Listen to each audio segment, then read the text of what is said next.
Hello दोस्तों, प्रतिमा GS academy पे आप सभी का स्वागत है। दोस्तों, करंट अफेयर शुरू करते हैं। आप लोग लाइक करें और जिन दोस्तों ने अभी तक हमारे चैनल को सब्सक्राइब नहीं किया वो सब्सक्राइब करें और अपने दोस्तों को शेयर कीजिए। शुरू करते हैं। आज का पहला पॉइंट है 17वां प्रवासी भारतीय दिवस सम्मेलन। 17वां प्रवासी, जैसे ही प्रवासी भारतीय की बात आती है, प्रवासी भारतीय तुरंत याद आता है महात्मा गांधी का।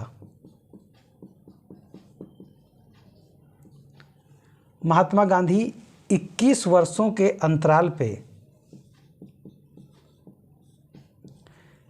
दक्षिण अफ्रीका से 9 जनवरी 1915 को भारत आए थे।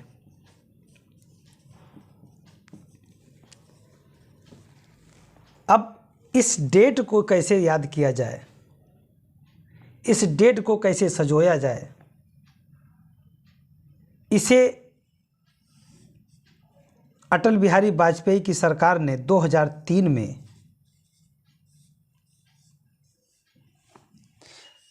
प्रवासी भारतीय के रूप में संबोधित करते हुए एक सम्मेलन का आयोजन करने की बात की।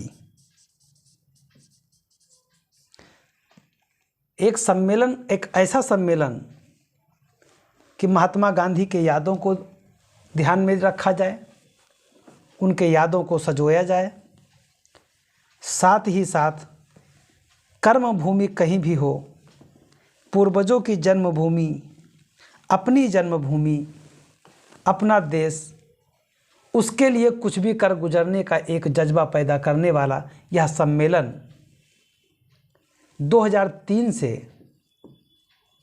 बराबर मनाया जाता रहा।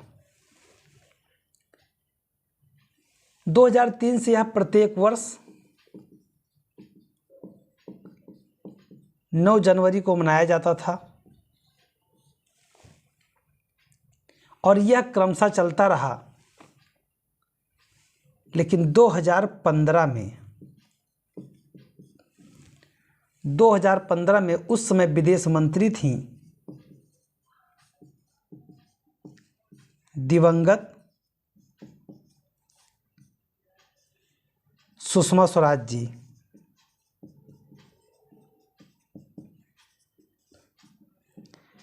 इन्होंने पूरे विदेशी में जब 2014 में एनडीए की सरकार बनी, तो एनडीए की सरकार ने इंडियन डायस्पोरा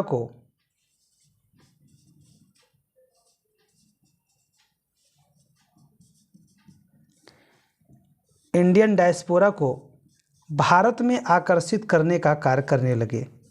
भारत में आकर्षित करने के लिए कार्य करने लगे और बढ़ चढ़ करके प्रवासी भारतीयों को हिस्सा लेने के लिए आमंत्रित करने लगे। अटल बिहारी सरकार ने इस चीज़ को महसूस किया था, लेकिन शायद उस समय परिस्थितियां कैसी भी रही हों, उतना तेजी से इंडियन डायस्पोरा को आकर्षित नहीं कर सके। 2014 में मेक इन इंडिया कार्यक्रम चलाया गया। मेक इन इंडिया कार्यक्रम के तहत इसमें निवेश करने के लिए पूरे वैश्विक समुदाय को प्रोत्साहित किया गया।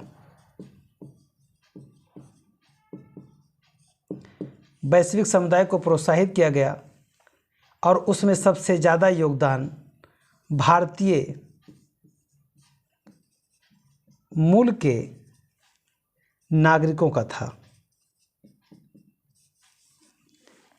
अब इसके लिए इसको और व्यवस्थित किया जाए तो 30 लोगों का सम्मान देने की बात प्रवासी दिवस में सुझाया गया और 2015 से इसे 2 वर्ष पे कर दिया गया। 2 वर्ष के अंतराल पे प्रवासी भारतीय दिवस मनाए जाने की बात कही गई, सम्मेलन मनाए जाने की बात की गई और इसमें 30 लोगों को पुरस्कृत करने का कार्य किया गया। इसमें संस्था भी हो सकता है और व्यक्ति भी हो सकते हैं। कोविड-19 के वजह से 2019 के बाद में यह सम्मेलन नहीं हो पाया था। 2019 में बनारस में यह सम्मेलन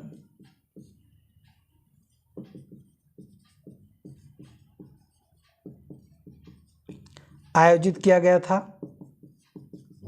उसके बाद अब 2023 में इसका आयोजन किया जाएगा। 2003 में जब इसका आयोजन किया गया था तो यह नई दिल्ली में किया गया था और 2003 से 2015 तक यह प्रत्येक वर्ष होता रहा। 2015 के बाद ये 2 वर्ष पे होने लगा। अब 2019 के बाद में 2023 में इसका आयोजन किया जाएगा। 2023 में जो इसका आयोजन किया जाएगा वह मध्य प्रदेश के शहर इंदौर में किया जाएगा।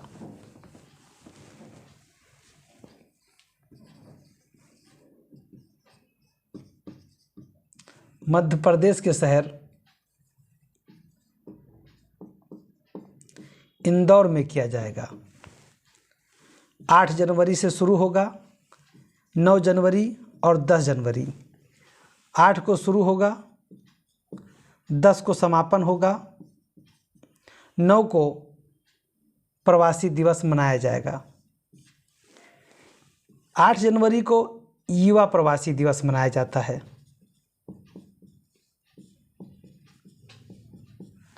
9 जनवरी को प्रवासी दिवस मनाया जाता है। 10 जनवरी को समापन दिवस मनाया जाएगा, मतलब समापन कर दिया जाएगा। समापन दिवस कुछ नहीं होता है। 8 जनवरी से 10 जनवरी के मध्य 2023 में 17वें प्रवासी भारतीय दिवस का आयोजन मध्य प्रदेश के इंदौर शहर में किया जाएगा। ध्यान रहे, प्रवासी दिवस जब बात आए तो 9 जनवरी के जो मुख्य अतिथि होंगे वो गुयाना के राष्ट्रपति डॉक्टर मोहम्मद इरफान अली होंगे। डॉक्टर मोहम्मद अली इरफान अली होंगे। ये बहुत ही इम्पॉर्टेंट है और आने वाले एग्ज़ाम के लिए सीधा प्रश्न है। और जो 8 जनवरी को युवा प्रवासी दिवस मनाया जाएगा, 8 जनवरी को युवा प्रवासी दिवस, इसके मुख्य अतिथि जो होंगे ऑस्ट्रेलिया के संसद सदस्य जनेटा मस्कारेनहास होंगे। ऑस्ट्रेलिया के ये सांसद हैं जो युवा सांसद हैं, भारतीय मूल के हैं, जनेटा मस्कारेनहास। ये 8 जनवरी यानी युवा प्रवासी दिवस के मुख्य अतिथि होंगे। और 2022 का जो थीम होगा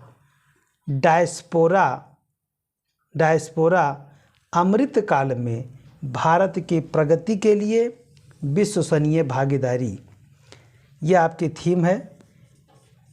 डायस्पोरा अमृतकाल में भारत की प्रगति के लिए विश्वसनीय भागीदारी। और जो 17वां सम्मेलन होगा ये 4 साल के अंतराल पे होगा। 2019 में हुआ था, उसके बाद कोविड-19 का प्रकोप था और कोविड-19 के प्रकोप के बाद अब यह 2023 में किया जाएगा। तो ये 4 साल का अंतराल हो गया है। तो ये भी प्रश्न पूछे जा सकते हैं कितने सालों के अंतराल पे किया गया है। अगला पॉइंट है इजराइल के नए प्रधानमंत्री। देखिए, इजराइल के नए प्रधानमंत्री बने हैं बेंजामिन नेतन्याहू। ये पहले भी प्रधानमंत्री रह चुके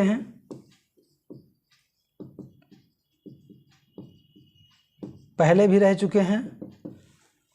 और आज़ाद इजराइल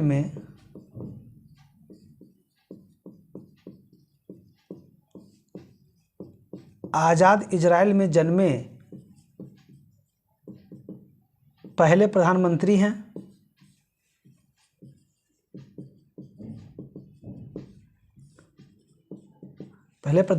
हैं। और साथ ही इजराइल के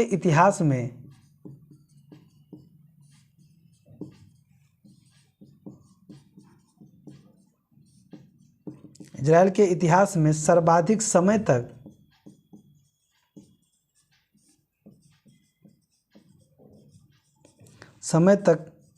पीएम रहने का सौभाग्य इन्हीं को मिला है।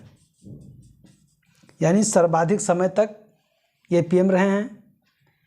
कुछ समय के लिए प्रधानमंत्री बन गए थे यायर लैपिड, लेकिन जब वहाँ चुनाव हुआ, यायर लैपिड जब प्रधानमंत्री थे, तब बेंजामिन नेतन्याहू अपोजिशन में थे, विपक्षी थे। इन्होंने यायर लैपिड की जगह लिया है और ये नेशनल लिबरल मूवमेंट के अध्यक्ष भी हैं। Benjamin Netanyahu national liberal movement के अध्यक्ष हैं। अगला पॉइंट है देश का पहला महिला मोहल्ला क्लिनिक। दिल्ली के मुख्यमंत्री अरविंद केजरीवाल ने दिल्ली के महिलाओं के समस्याओं के समाधान के लिए दिल्ली के मुख्यमंत्री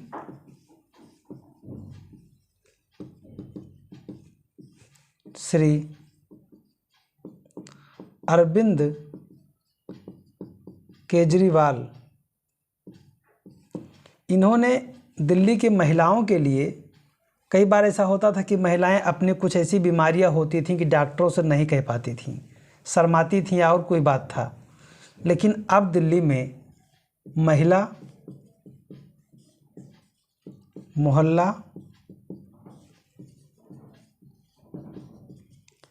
क्लिनिक खोला गया है। इसमें सबसे बड़ी विशेषता है कि डॉक्टर महिला होगी, कर्मचारी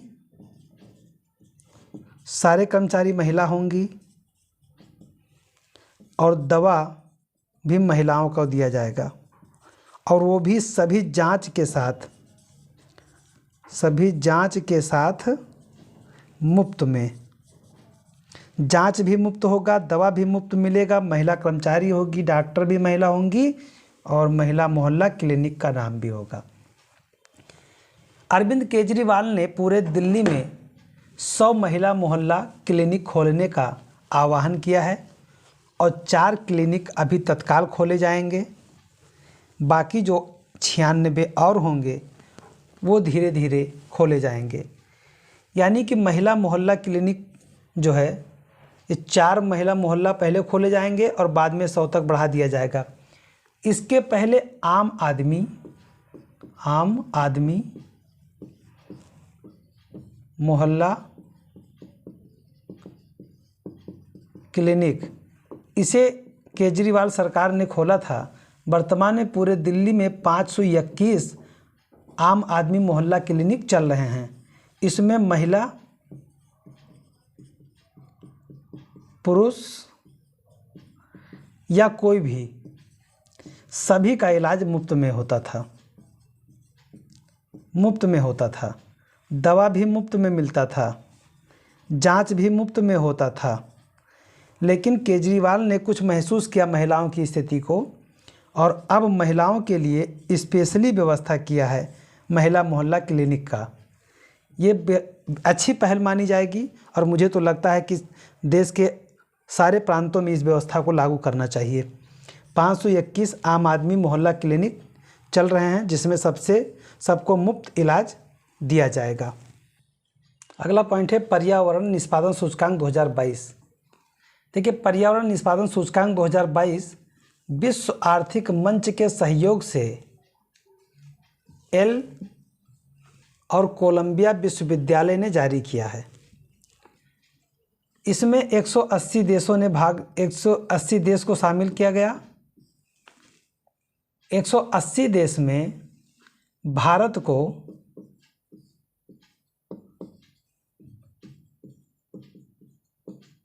सबसे नीचे 180वां स्थान दिया गया, जिसे भारत ने मानने से इनकार कर दिया। इनकार कर दिया। लेकिन जो कारण बताया गया पर्यावरण प्रदूषण में भारत काफ़ी आगे निकल रहा है। ग्रीन हाउस गैस के उत्पादन में भारत को बताया गया काफ़ी आगे है। और साथ ही दिल्ली, कोलकाता जैसे जो नगर हैं वो काफ़ी प्रदूषित हो गए हैं। तो इन तमाम वायु प्रदूषण, इन तमाम प्रदूषण को ध्यान में रख करके भारत को यह स्थान दिया गया है, ऐसा विश्व आर्थिक मंच, कोलंबिया विश्वविद्यालय और एल ने बताया है। लेकिन भारत ने इस सूचकांक को मानने से साफ मना कर दिया है। भारत का कहना है कि हमारी स्थिति, कितनी भी स्थिति खराब थी, लेकिन इस स्थिति से हम अंतिम पायदान पे पहुंच जाएं, ऐसी स्थिति कई अन्य देशों की हमसे ज़्यादा बेहतर है। भारत का जहां स्थान 2021 में 180 देशों में 168वां स्थान था, वहीं 2022 में सबसे नीचे पायदान पर रखा गया है। भारत से उनके पड़ोसी सभी काफ़ी आगे हैं। पाकिस्तान का 176वां है, पाकिस्तान का 176वां स्थान है। सब इनसे आगे हैं। जाहिर सी बात है, सबसे नीचे अगर भारत है तो इनसे ऊपर सभी होंगे। पहला स्थान डेनमार्क का है, दूसरा स्थान ब्रिटेन का है और तीसरा स्थान फिनलैंड का है। यानी कि कुल 180 देश इसमें शामिल किए गए थे। धन्यवाद दोस्तों। जय हिंद, जय भारत।